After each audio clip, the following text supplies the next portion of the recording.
Hello? My name's Saren, and I came home after 3 years thinking I'd surprise my father. But he wasn't behind the door waiting for me. He was curled up on the porch, shivering, locked out of the very house he built.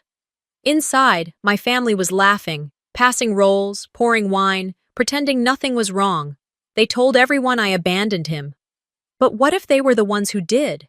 What if they erased me from our home, siphoned his money, rewrote the story? And what if I let it happen for too long?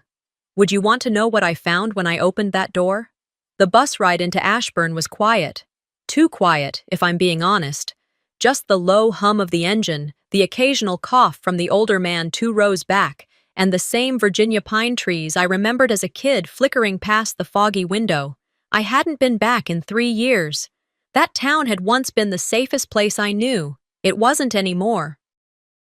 I stepped off the Greyhound with one duffel bag and a folder of documents I hadn't yet decided what to do with. My boots touched the cracked sidewalk on Maple Lane like I was stepping into a memory I wasn't sure I wanted to revisit. Leaves crunched underfoot, and the air smelled of chimney smoke and damp soil. Ashburn was unchanged, and yet completely different. As I walked down the block toward our old house, the red-roofed Cape Cod I grew up in, something twisted in my stomach. It was late. The sun had dipped below the trees. The kind of chilly dusk that made you walk a little faster just to get somewhere warm. When the house finally came into view, I slowed. The porch light was on. For a second, I smiled. Maybe this would go better than I thought. Maybe he left the light on for me. But then I saw the shape curled up near the steps. At first, I thought it was a bag. Or maybe a neighbor's dog.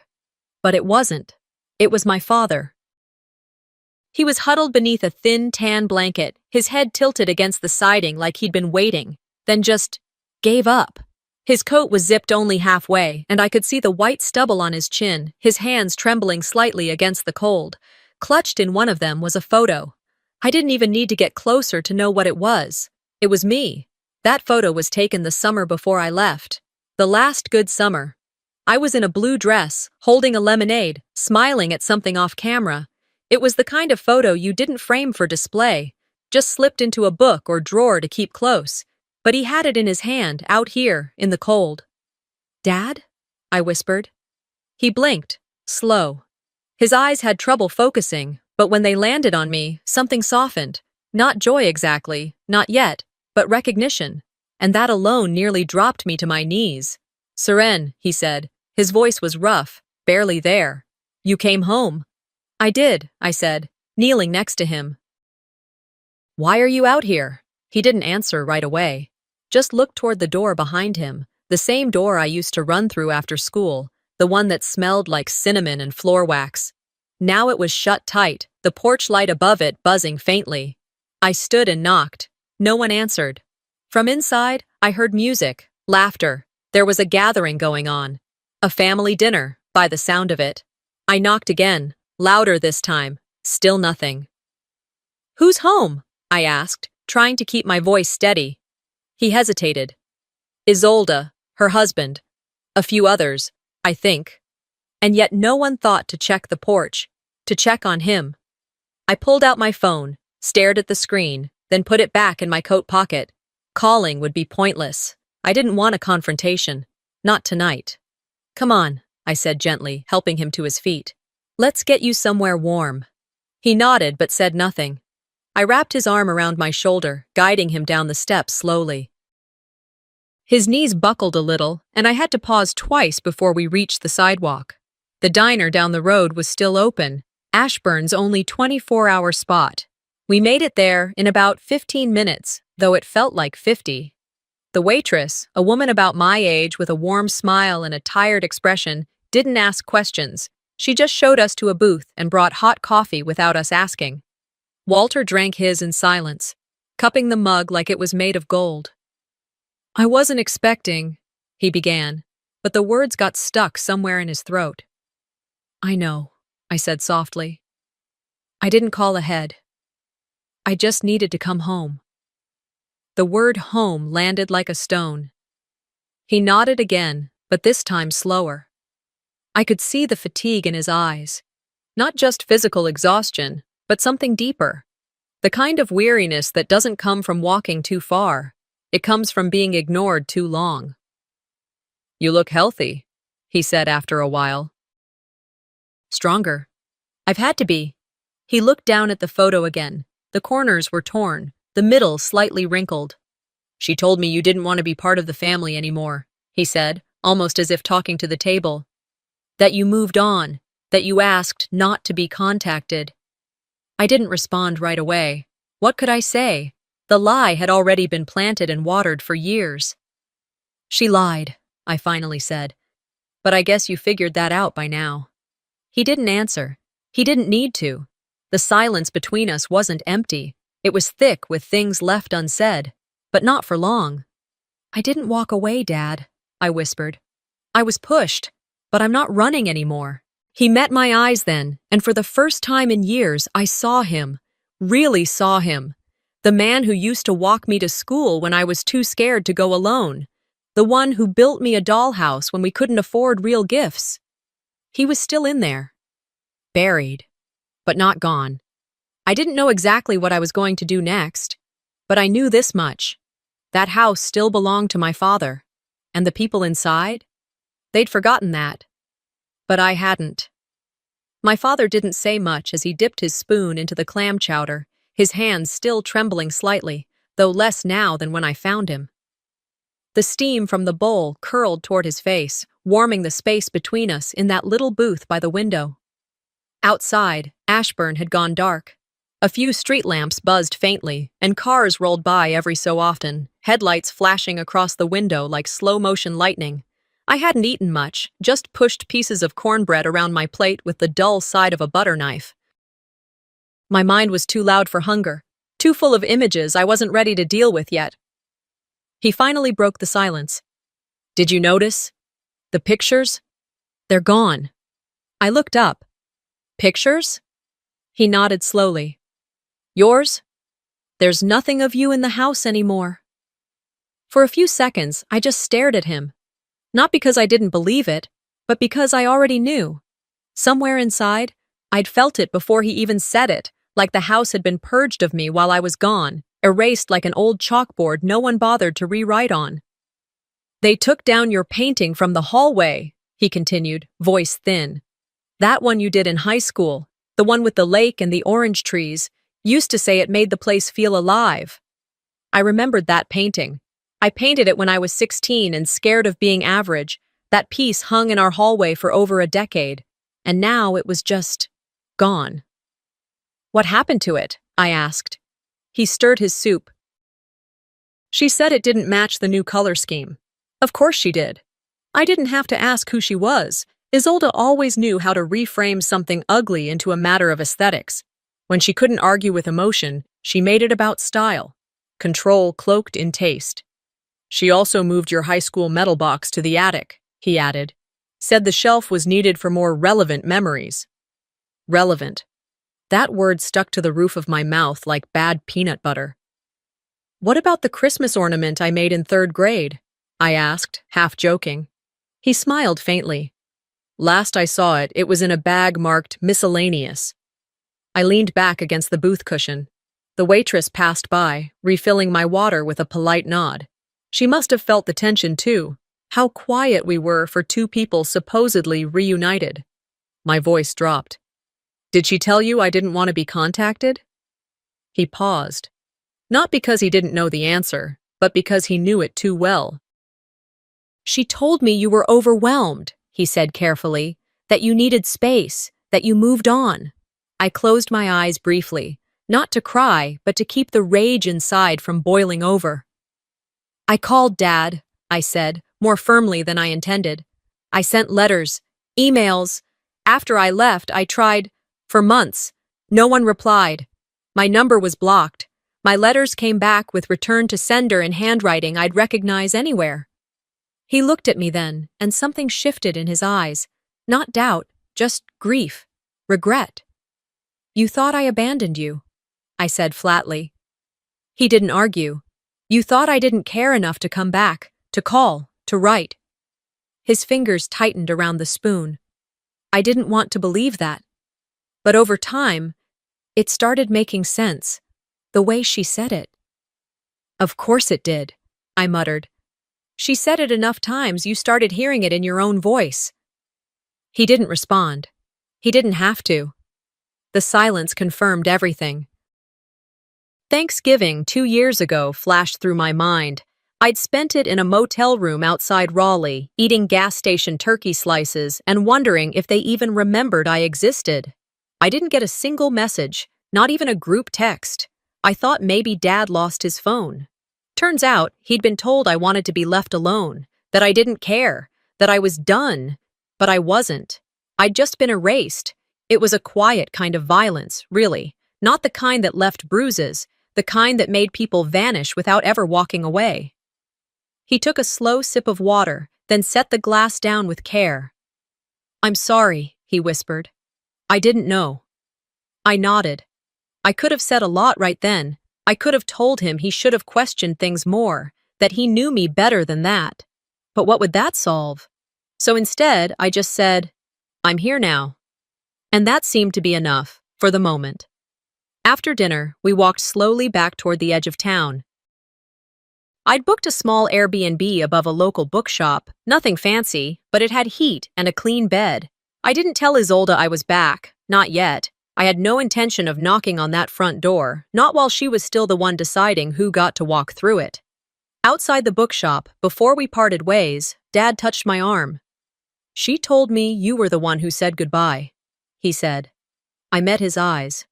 No, I was the one who was left behind. He didn't answer. Again, he didn't have to. I watched him walk back down the sidewalk, his pace slow but steady. The old Walter was still in there, tired, worn, but still walking on his own. Back in the room, I dropped my bag and stood by the window for a while, watching the lights flicker across Main Street. A teenage couple walked by laughing, their voices bouncing down the block. Somewhere in the distance, a dog barked. I opened my folder and stared at the documents I'd been carrying for weeks. Legal notes, letters, printouts. I hadn't known what I was going to do with them, until now. Isolde had taken me out of the frame, but she didn't get to keep the whole picture. She could play the perfect daughter all she wanted. She could host her church brunches and talk about caretaking like it was some holy burden she'd chosen to bear. But I knew what she was really doing. And soon, so would everyone else. I didn't leave them. But now I was ready to walk back in. And this time, I wouldn't knock. I didn't sleep much that night. After walking my father back to the small apartment Isolde had arranged for him after downsizing, I returned to the room I'd rented above the bookshop and laid awake, staring at the wooden ceiling. Every breath I took felt heavy, as if the truth I'd barely started uncovering had weight of its own. By the time the first light of day crept through the window blinds, I had already showered, dressed, and poured myself a cup of stale coffee from the old percolator on the counter.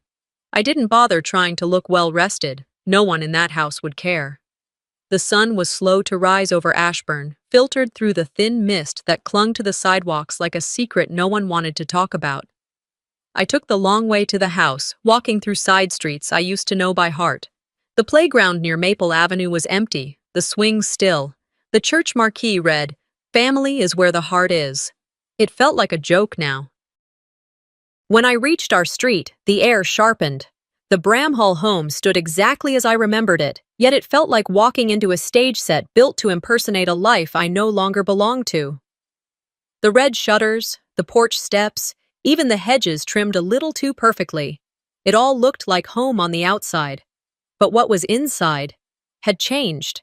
I didn't knock. I had no plans to knock. I turned the knob and walked in like I still had a right to. The house smelled different, cleaner, colder, like lemon disinfectant and vanilla candles, trying too hard to pretend everything was fine. The living room had been redecorated with lighter tones, beige pillows, cream throws. The wall where our family photo gallery used to be was now taken over by a massive wooden plaque that read, "Family is who shows up." I stopped in front of it, stared, took a slow breath. It wasn't just a new decoration, it was a declaration. My pictures were gone. No graduation photo. No softball team photo from 8th grade. Not even the blurry one of me on my 10th birthday blowing out candles. Gone. Like I never existed. In their place, I saw Isolde and her husband Dorian at fundraisers, posed beside community leaders and city officials. A photo of her receiving a plaque that read, Ashburn's Caregiver of the Year. I stood there in silence, my heartbeat slow, steady, but hot in my chest. That's when I heard the quiet creak of a door. I turned toward the kitchen hallway, half expecting Isolde to appear. But it was empty.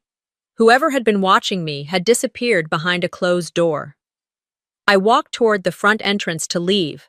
I needed air, space, something that didn't smell like lemon spray and lies.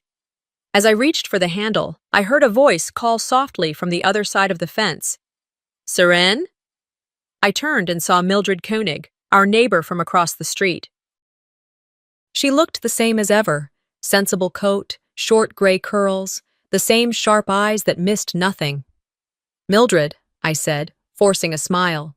She stepped closer to the gate, hesitating before she spoke. I didn't know you were back. Neither did anyone else, I said quietly. I didn't exactly send a postcard. She studied me for a moment, her face softening. I was going to the mailbox and, well, I have something. I think it belongs to you. I met her halfway across the lawn. Her gloved hands fumbled in her coat pocket before pulling out a small, slightly crumpled envelope. My name was written in my father's handwriting, familiar and uneven. The ink faded. He gave it to me 3 years ago, she said gently. Asked me to mail it. I forgot. And when things got complicated, I didn't know if it would help or hurt. I stared at the envelope. 3 years. It had been here the entire time. Why now? I asked, not accusing, just tired. Because you deserve to read it, she said. And because I should have done the right thing sooner. I thanked her and tucked the letter into my coat. She left with a nod, quiet and purposeful, disappearing behind her own door. I stood on the porch for a few more moments before sitting on the steps and opening the envelope. The paper inside was thin, lined. My father's pen strokes were shaky, but legible. Seren, if you're reading this, I probably didn't get the timing right. But I want you to know, I didn't stop loving you. I still see you in every sunrise. Don't believe the silence. It was never yours. I read it twice. 3 times. I had never cried for being forgotten. But now, I cried for being remembered. Folding the letter back carefully, I tucked it into my bag. I had barely stood up when I heard Mildred again. She'd come back out, walking across the lawn with more purpose this time. There's something else, she said, quieter now. About your calls. I met her eyes, feeling my throat tighten again. She glanced around, even though no one was near. Isolde told us you didn't want to be contacted, that you'd asked to be left alone, that you'd moved on with your life. She told you that? She told everyone. I took a breath, steadying the sting that rose inside me. She had your father's phone, Mildred continued, after you left. She said it confused him, that it was better if she handled things. I nodded slowly, anger simmering now. Not the kind that exploded, but the kind that grew roots. It wasn't just that she lied.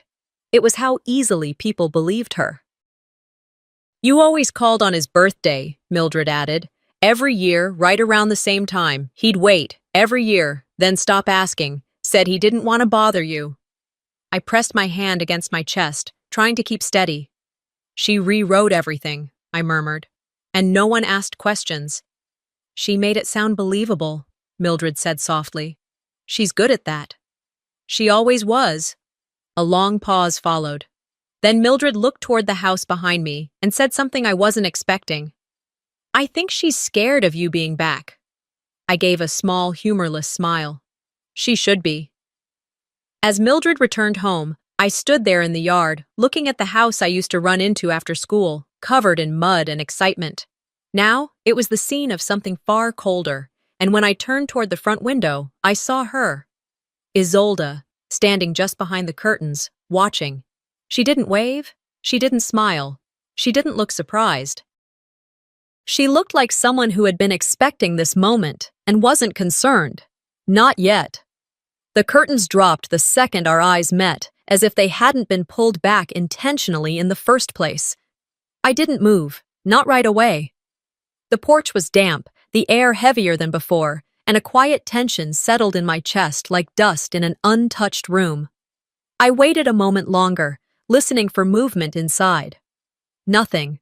Just the soft ticking of wind chimes someone had hung near the entryway.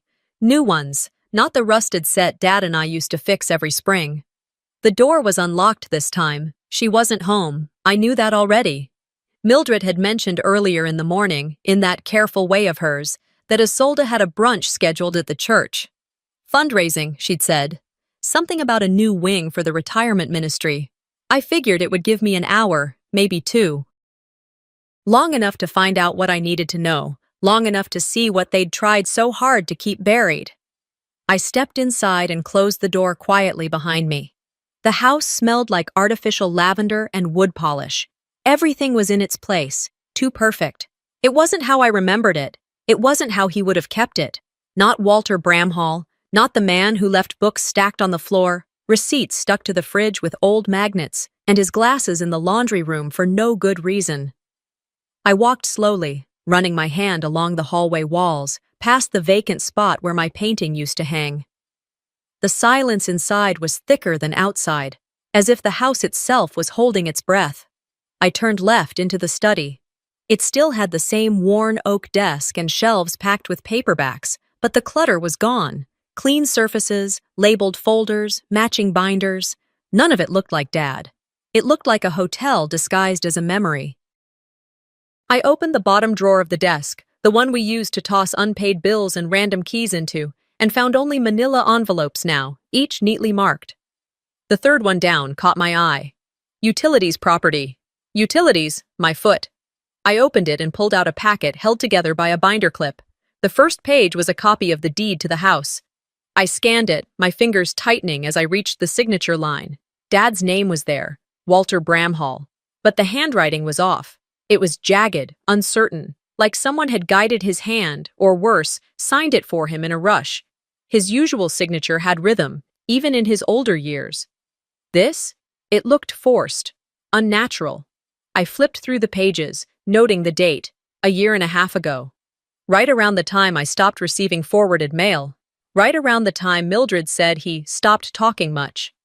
I pulled out my phone and snapped photos of every page.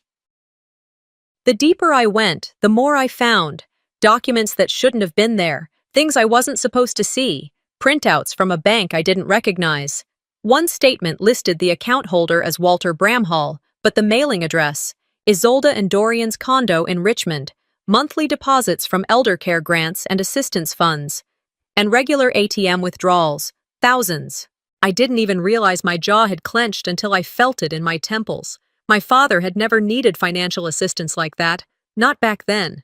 He had retirement savings, a pension from teaching, and the house had been paid off since I was in college. And now somehow, a separate account existed, money moving through it like it belonged to someone else entirely. I stood still for a moment, listening. Still no one home. I walked into the kitchen, where the mail sat in a wicker tray by the fridge. Sorting through it, I found nothing of interest. Grocery ads, charity mailers, a flyer for a lawn care company. But the name on each envelope read, Current Resident, or Isolde Crane. Not one addressed to Walter. I was about to head back to the study when the front door creaked open. My stomach tensed. I hadn't heard a car pull up. No footsteps on the porch. Then his voice, calm, casual, but cold enough to freeze the air around me. Looking for something? I turned slowly. Dorian Blake stood in the doorway, keys in hand, eyebrows raised like he'd just walked in on someone stealing his Sunday paper. He looked the same as always, pressed shirt, neatly trimmed beard, wedding ring that caught the light a little too well. He had the face of a man people trusted too easily, charming enough for church, sharp enough for boardrooms, and empty enough to lie without blinking. "Didn't expect you," I said evenly. "Clearly," he replied, eyes scanning the documents on the counter. "Isolde's not home." "I know." He stepped farther into the room, closing the door behind him. "So what brings you back to this particular corner of the world?" I didn't answer. Instead, I picked up the deed and held it up toward him. Did he even know he signed this? His expression didn't change. Not one muscle in his face twitched.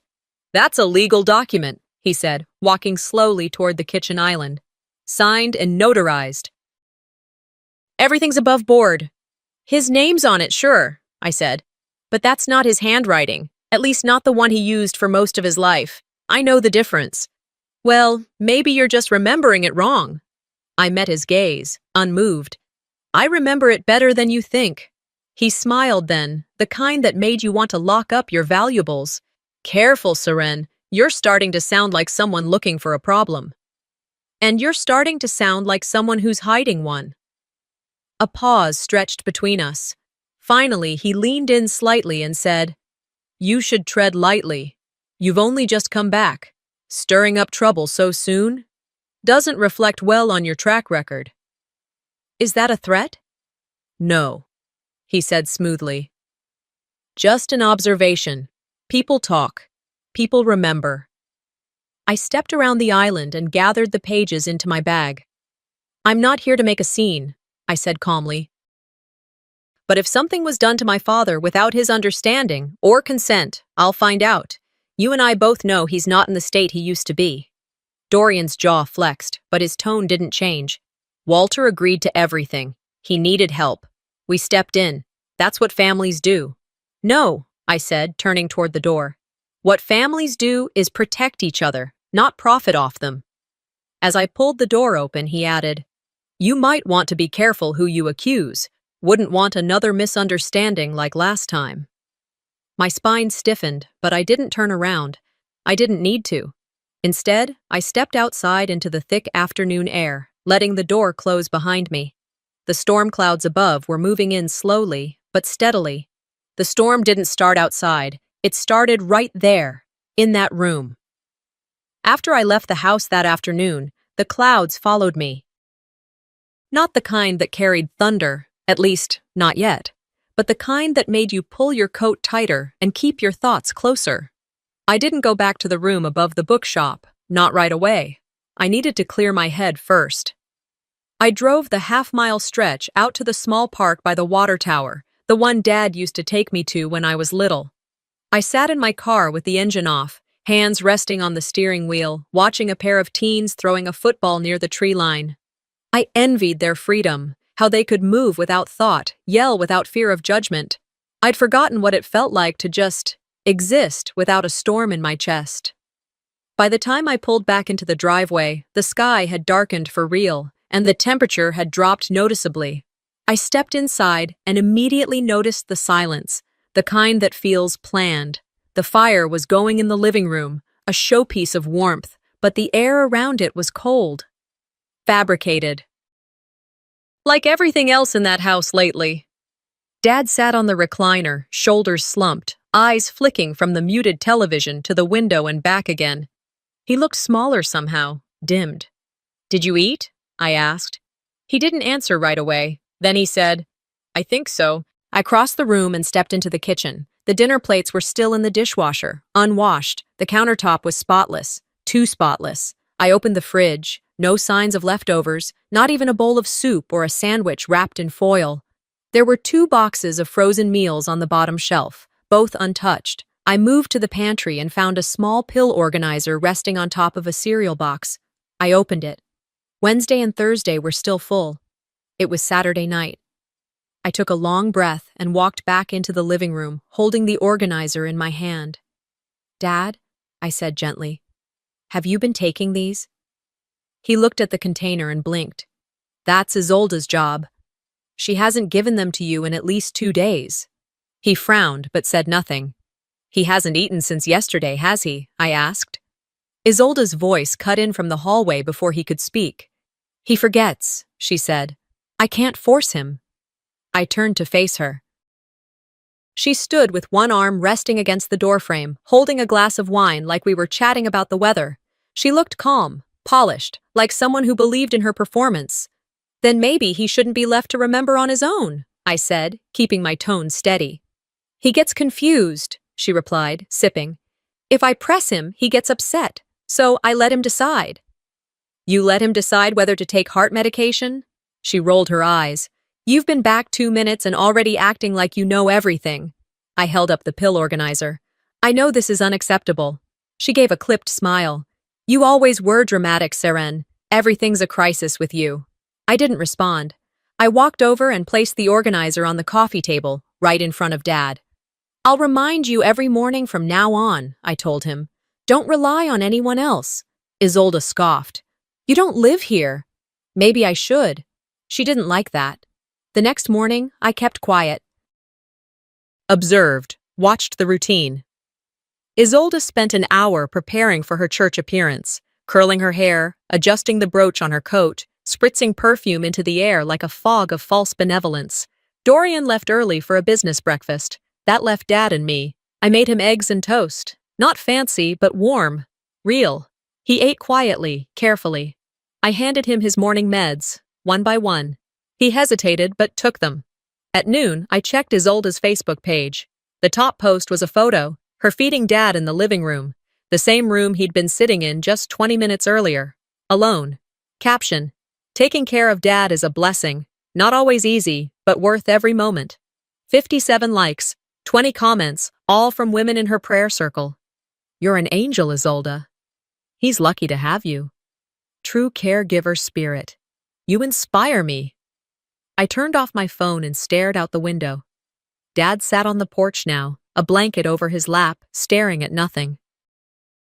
No one else noticed. By evening, I had enough. She was in the kitchen arranging snacks on a ceramic tray like she was hosting a magazine shoot. I walked in, leaned on the counter, and said plainly, "If this keeps up, I'll get the law involved." She didn't flinch, didn't pause. Legal action?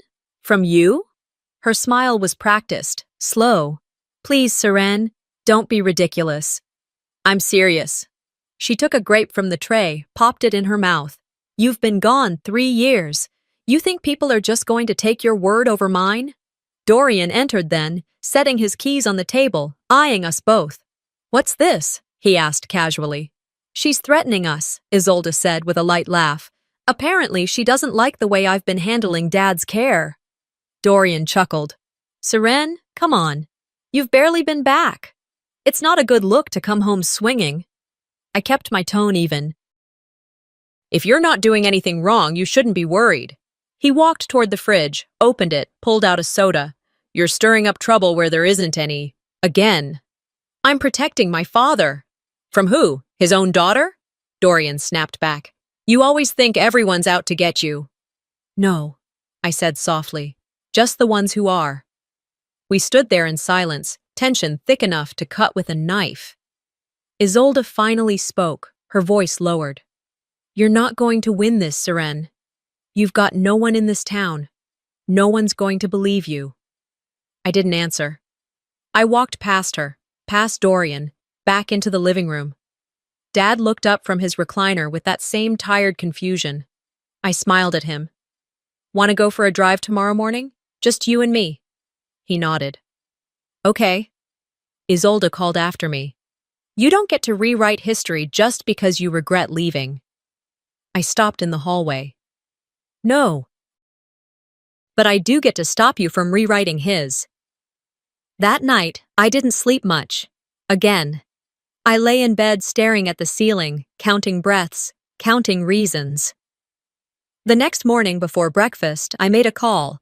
Her name was Marla Eames, an attorney, independent, clean track record, experienced in elder care disputes and financial abuse cases. She answered on the third ring. Marla Eames speaking.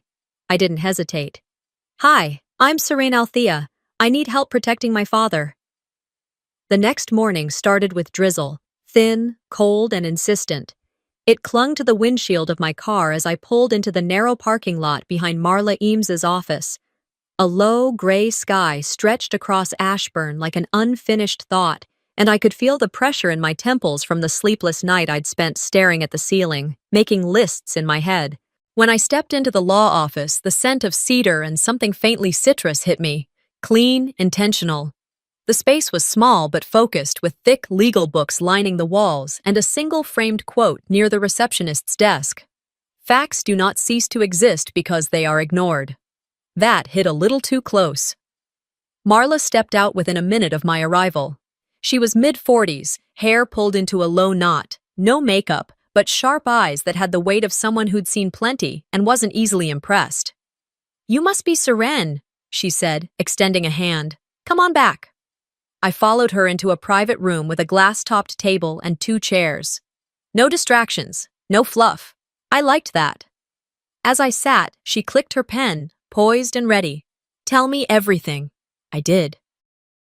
For the next 20 minutes, I walked her through every beat of the past few days, finding my father on the porch, the erased family photos, the fake signature on the deed, the pill organizer collecting dust, the staged caregiving photos, the blocked communication, the bank statements, the whispers from Mildred, and the sick feeling growing in my gut. She didn't interrupt, didn't flinch, just scribbled notes and nodded when necessary. When I was done, she leaned back slightly and tapped the end of her pen against the table. "You may not be the heir on paper right now," she said carefully, "but legally, you have a window, if we move fast." I opened my bag and slid over the copies I had made, the notarized deed, the bank statement, a photo of the pillbox still full on a Saturday.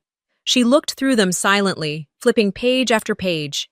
"This isn't just moral failure," she finally said. "This could be elder abuse, and criminal." Her words didn't shake me, they grounded me. Like finally hearing someone say out loud what I'd been screaming internally. "What happens next?" I asked. "We need documentation, more of it, witnesses, a medical evaluation if possible, and a declaration from your father." "That's going to be hard," I admitted. "He's lucid, but he's hesitant. He still loves her, in his own way." Marla nodded. "That's common. People mistake loyalty for protection. But love doesn't mean silence." I left her office an hour later with a checklist, a tentative plan, and the rarest of things in this mess: clarity. Driving back to the house, the rain had slowed, but the clouds hadn't lifted. As I pulled into the driveway, I noticed Dorian's car was gone. Probably at his office or working one of his weekend consulting gigs he liked to boast about on social media. Isolde's sedan was still parked under the carport. She must have returned from church. I stepped inside without announcement. The house was too quiet again. I walked through the kitchen, nothing out of place. Into the hallway, no sound. But the moment I turned the corner into the laundry room, something stopped me cold. There, on the floor, near the edge of the utility sink, was the scarf I had knitted for Dad the winter before I left. It was navy blue, wool blend, with a pattern that took me 3 tries to get right. He used to wear it even on days it wasn't that cold, just because it was from me. I'd seen it last week, neatly folded in the hall closet. But now, it was soaked. Mud-caked. Dumped in a pile beside a cleaning rag and what looked like a used mop head. My throat tightened. I bent down slowly, picked it up, and held it in my hands. The weight of it felt heavier now, not because of the water, but because of what it meant. I didn't need anyone to explain what had happened. It was obvious. They'd used it. Used something I made for my father to clean the floor, or worse, the bathroom. And then tossed it aside like garbage. No one said anything about it. No one apologized. Not that I expected them to. I wrung it out in the sink, then washed it carefully with dish soap, rinsing until the water ran clear. I laid it across the back of a kitchen chair to dry and didn't speak a word the rest of the day.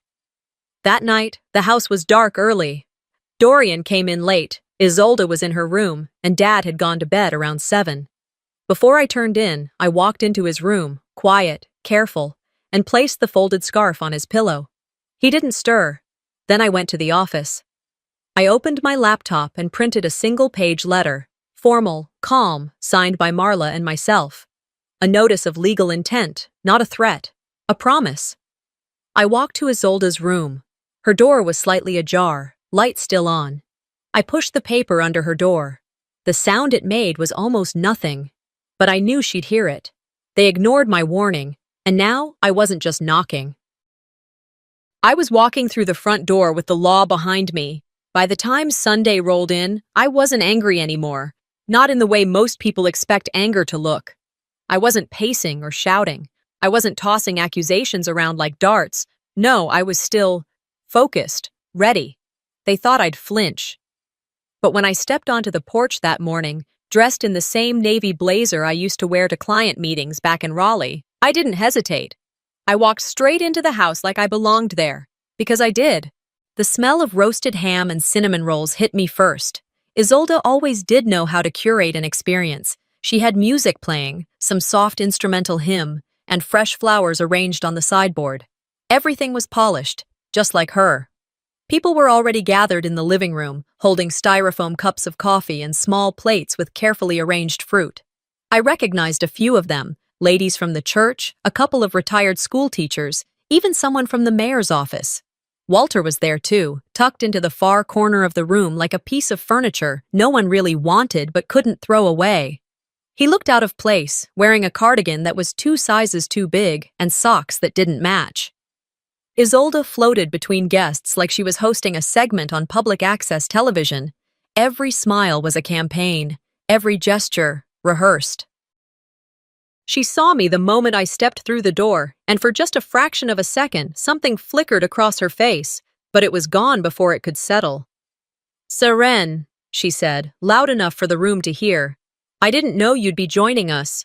I smiled politely. "Guess I forgot to RSVP." A few heads turned.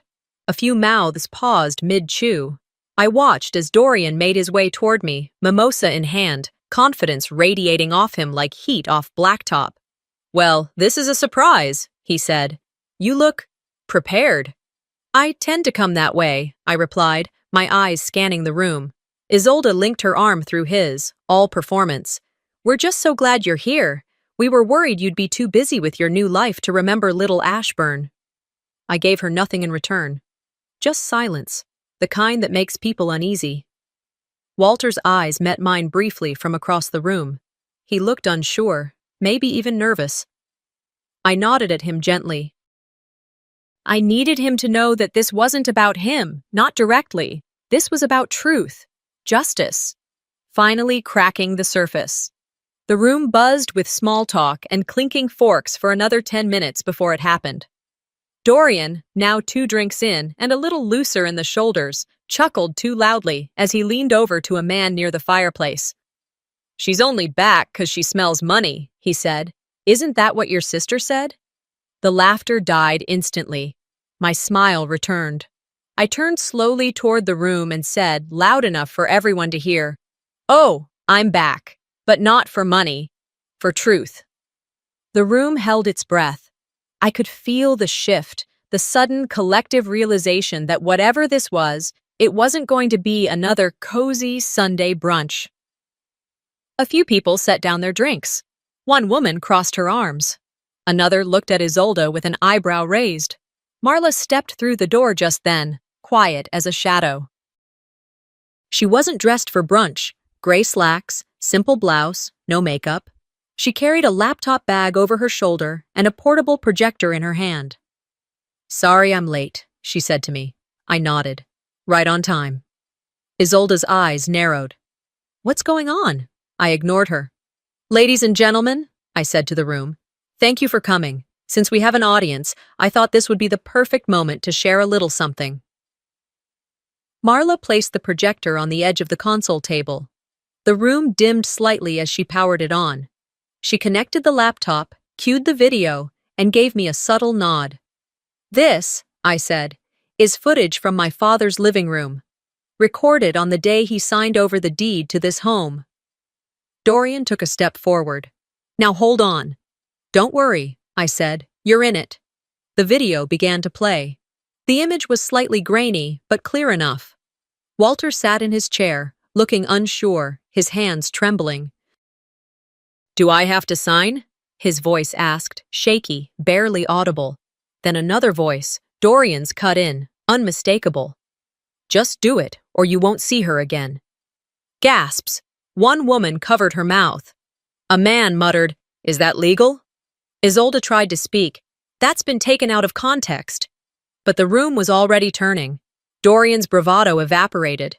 He stammered, This is an invasion of privacy." "No," Marla replied calmly. "This is evidence. Admissible. And already submitted. Isolde's face had gone pale. Her carefully crafted facade was cracking, hairline fractures running fast. I took a breath, not to calm myself, but to land the final blow with precision. This home was built by my father. He paid for it, protected it, raised us in it. He opened his door to people who now lock him out of his own life, and he will not be stolen from, not by blood, not by marriage. Silence. The church deacon stepped forward. I think we should go. He walked out. Others followed. No one looked back. Isolde stood frozen, one hand still resting on the mimosa tray. Dorian's expression was blank, like he hadn't yet accepted what just happened.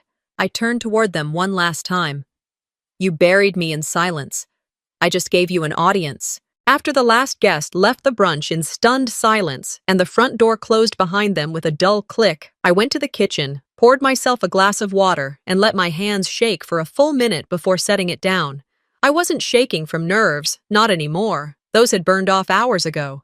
It was the aftershock, the kind your body gives you when your mind's already bracing for the next blow. We didn't speak the rest of that day. Dorian stayed in the den, nursing whatever pride he still had, and Isolde disappeared into her room, the sound of her heels echoing like a threat against the hardwood floor. Dad went to bed early, asking for 2 Tylenol and nothing more. I gave them to him, kissed his forehead, and told him I'd see him in the morning, but we both knew something irreversible had shifted. Tuesday came fast. We arrived at the courthouse just after 8 a.m. The air outside was cold enough to sting your fingers. I helped Dad out of the car. He insisted on wearing his old navy blazer, the one with the fraying cuffs and a pen mark on the inside pocket. Said it was the only one that still felt like his. I didn't argue. Marla met us at the entrance with a nod and a black folder clutched under one arm. She looked exactly how I needed her to look. Steady, unbothered, all business. No pearls, no performance. Inside, the Ashburn County Courthouse was quieter than I expected. Not many people. A few reporters, some older folks from the neighborhood who probably heard about the brunch incident, and 1 or 2 of Isolde's church friends who looked like they regretted coming the second they sat down. Isolde and Dorian were already seated. She wore a cream-colored dress suit and that fake humility smile she reserved for judges and funerals. Dorian looked uncomfortable.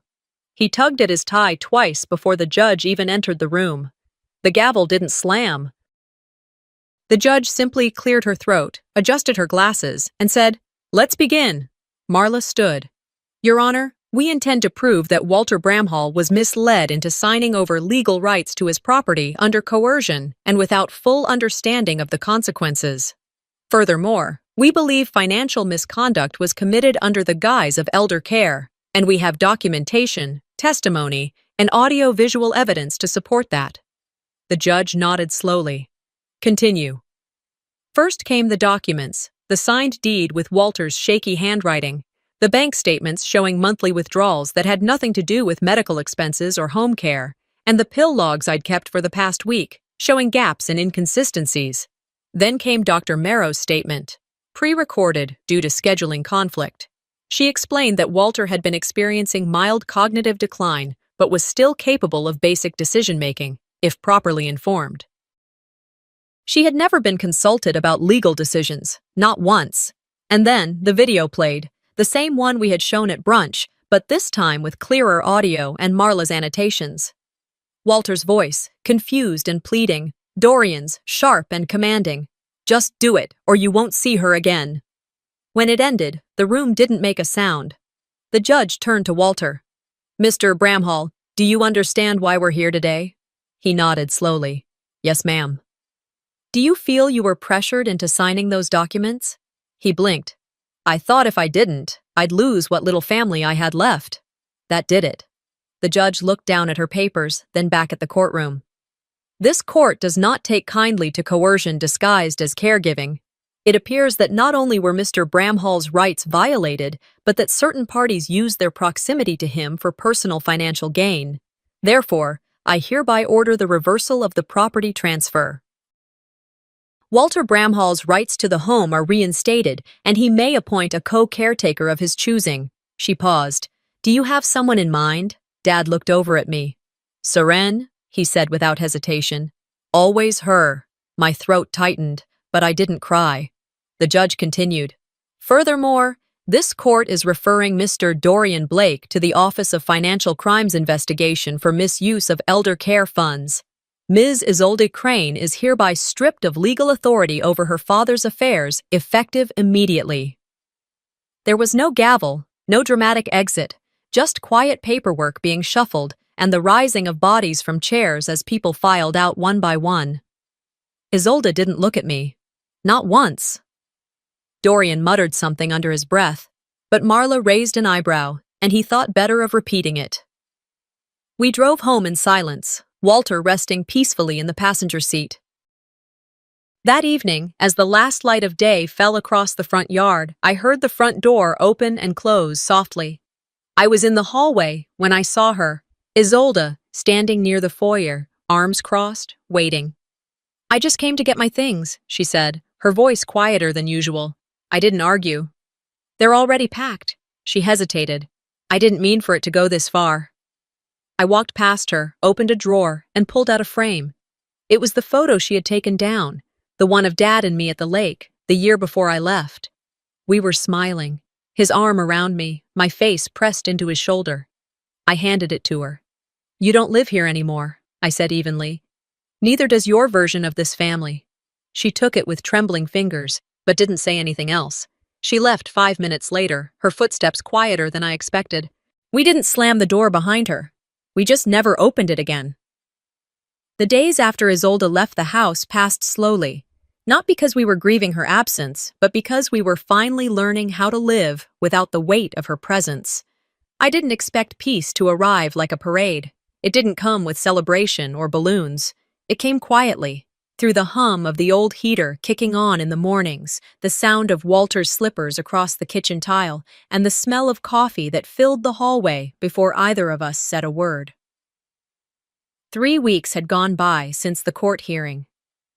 Ashburn had started to dress itself for winter.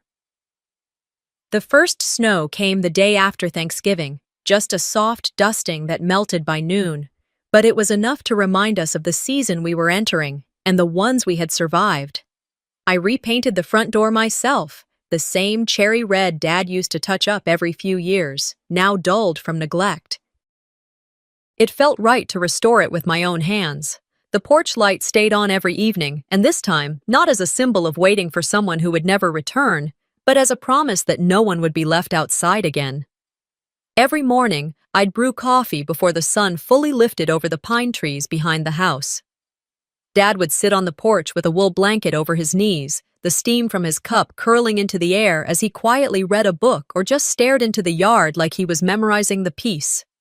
We didn't talk about Isolde. We didn't need to. The silence wasn't heavy anymore. It was shared.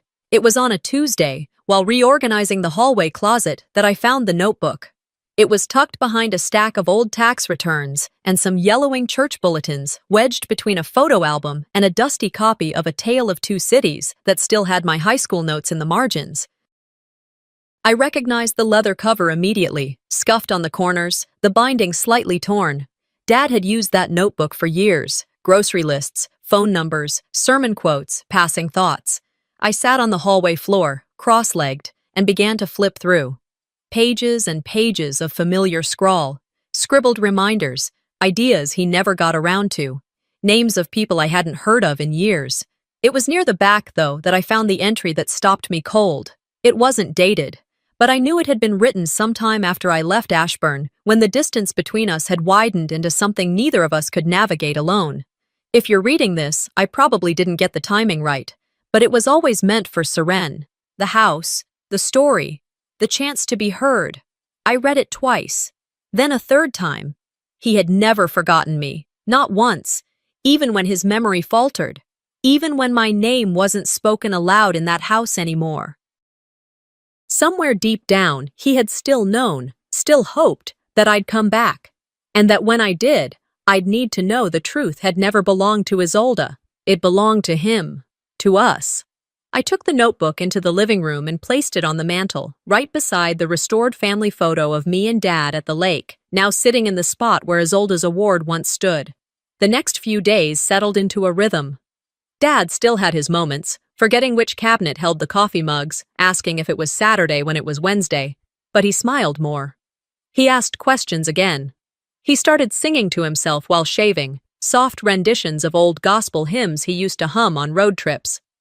Mildred came by every Sunday with banana bread wrapped in wax paper, tied with twine. She never stayed long, just enough to say hello and ask if we needed anything. I think the visit was more for her than for us. A quiet reconciliation. An acknowledgement that maybe she should have asked more questions or believed fewer answers. One morning, I found a letter tucked beneath the welcome mat. It was from Pastor Monroe. Seren, I owe you an apology, one I should have given long before now. I let appearances convince me that truth was inconvenient. You reminded us that protecting the vulnerable is never optional. Thank you. Caleb Monroe. I folded the note and placed it inside the notebook with Dad's entry. Some truths deserve to be kept together. We didn't host a Christmas party that year. No tree went up, no wreath on the door. But we did hang string lights across the porch railing, and Dad insisted on putting the old rocking chairs back out, weathered and creaky but still sturdy. Every evening, we'd sit for a while, 2 mugs of cider in hand, and watch the snow begin to dust the neighborhood like powdered sugar. On New Year's Eve, I found myself writing in the same journal I used in Raleigh.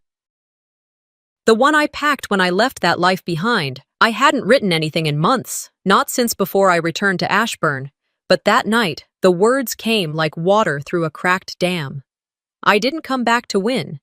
I came back to remind him and myself that I was still his daughter. And I still am. It wasn't a happy ending. Happy endings are for fairy tales and greeting cards. This was something better. This was true. And this time, when he sat on the porch, the door stayed open, and the light stayed on.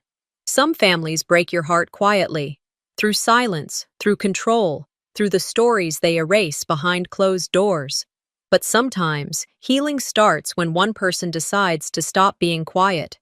What would you do if the people you trusted most rewrote your life without asking? If this story moved you, don't forget to subscribe. More real-life inspired stories about truth, justice, and quiet revenge are coming your way. Let's talk in the comments. Your story might help someone else find their voice.